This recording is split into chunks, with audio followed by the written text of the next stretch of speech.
In 1999, when Warner Brothers released The Matrix, they didn't foresee 20 years later one iconic scene in this movie will become a launching pad for social disintegration and the war between the two genders.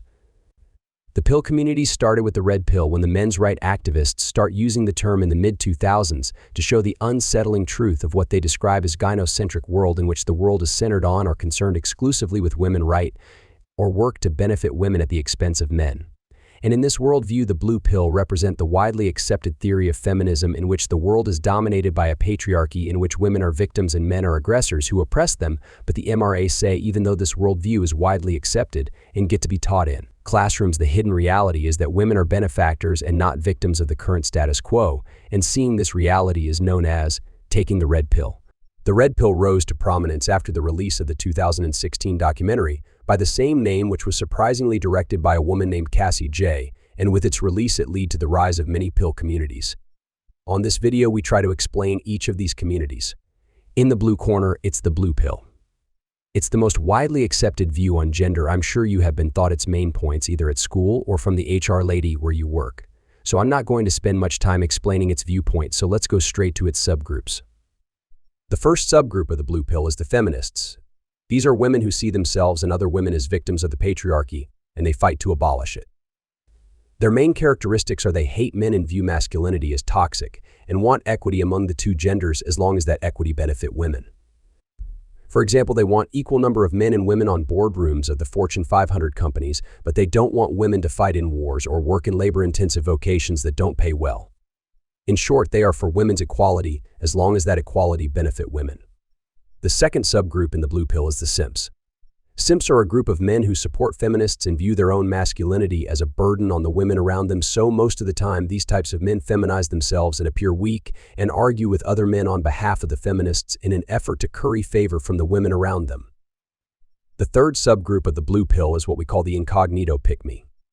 Incognito pick-me is a woman who pretend to oppose feminism and support male causes, but who in fact is a feminist who pretend to support men in an effort to convert them into her political faction. The women in this subgroup are the smartest bunch in the blue pill, and they are a mainly political group who stand on the left side of politics, and they understand instead of alienating men, it's better to pretend to support them and make them vote against their own self-interest. For example, Muncat is a feminist YouTuber who belonged to the first group, while not so erudite and shoe on head are an Incognito pick-me YouTubers who convert their male viewers to left-wing politics, and Destiny belong to the second group. These are the subgroups of the blue pill. If I forgot any, leave it in the comment.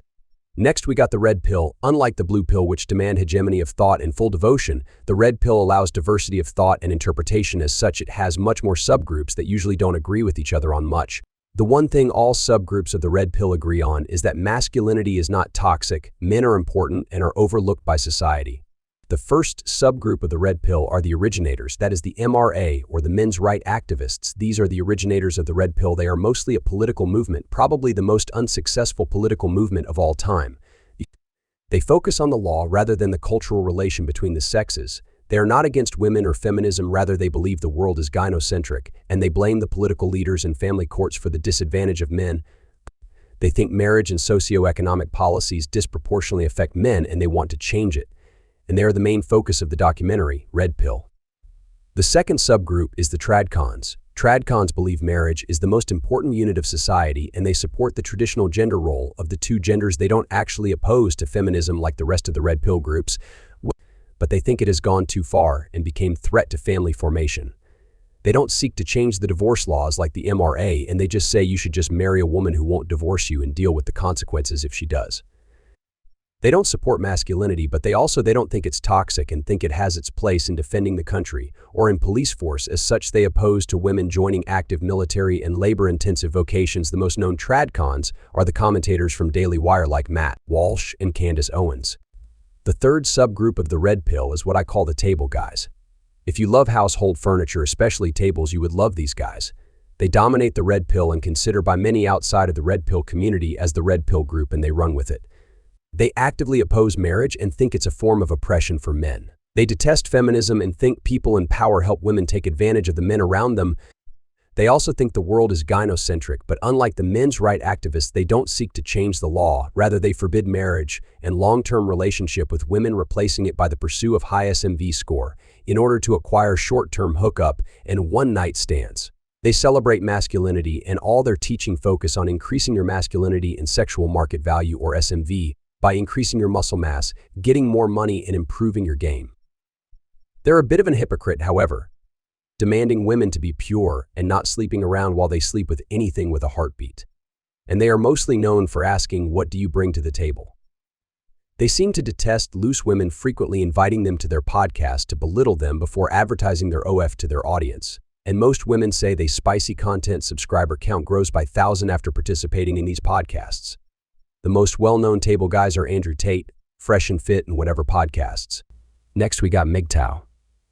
MGTOW is not a movement or a group, it's a philosophy that arises from necessity. MGTOW stand for men going their own way. MGTOW guys don't support the blue pill and feminism, but they don't actively fight it like the rest of the red pill. MGTOW men, like the MRA, believe the world is gynocentric and doesn't value men, but they don't actively fight to change laws or advocate for the fair treatment of men. Instead, the solution they propose is to take themselves out of the equation altogether by not getting married and having long-term relationship with women. But unlike the table guys, they don't try to improve their SMV in order to sleep around, instead focus on their own personal interests and hobbies. They don't follow the tradcon's teaching of traditional gender roles, refusing to provide for and protect any woman who is not related to them. They acknowledge they have sexual urges and allow limited dating and a short-term relationship in order to quash those urges, but they are always careful not to get emotionally attached to the women. Some MGTOW men even go further by not having any sexual relation with women, trying to satisfying their needs some other way. The next subgroup of the red pill is the NAWALs. These are the women of the manosphere, or the red pill queens. Most in the blue pill call them pick-me girls, but I prefer the bit more respectable NAWAL. NAWAL stand for not all women are like that, and the women in these groups detest feminism. They might not use the term gynocentric, but they are sympathetic to the MRA and the table guys and think the world don't pay enough attention to the struggles of men. Like the tradcons, they believe women have a natural gendered role in the family and society. What differentiates them from the Incognito pick-me's is they actually believe the family court system and society in general disadvantages men and prefer women. The most well-known NAWAL is Pearl Davis. Next, we got the black pill. The black pill is a recent phenomenon, which arose after the rise of the table guys. The main philosophy of the black pill could be summed up in one word: despair. Most black pillars don't support or oppose feminism. They don't think women are victims of patriarchy or men are victims of gynocentrism, or they just don't care either way. Most people describe black pillars as incels, but they are not. There is vast difference between these two groups. Incels blame society for their lack of success in dating and relationship and believe they would have had a partner if it wasn't for the high standard women have. And they blame women for this perceived high standard, which result in lack of success in relationship for them. The black pillars believe looks are the most important factor for success in relationships. Like incels, they believe women have unattainable dating standards. But unlike incels who blame women for these high standards, black pillars blame themselves for not living up to them. Black pillars are driven by a philosophy of the 6-6-6-6. That is, in order to get a girl, you have to be 6 feet tall, have a six-pack, and earn more than 6 figures.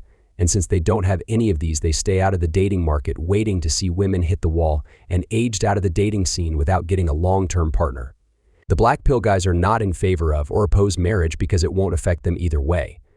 They hate dating coaches and dating apps because they believe they are taking advantage of guys who will never get a girl by taking their money. The most prominent black pillar is wheat waffles. If you're still watching, please consider subscribing and hit the like button. And check the video on the screen to see why everyone is financially broke. Thank you for watching, and I'll see you on the next one.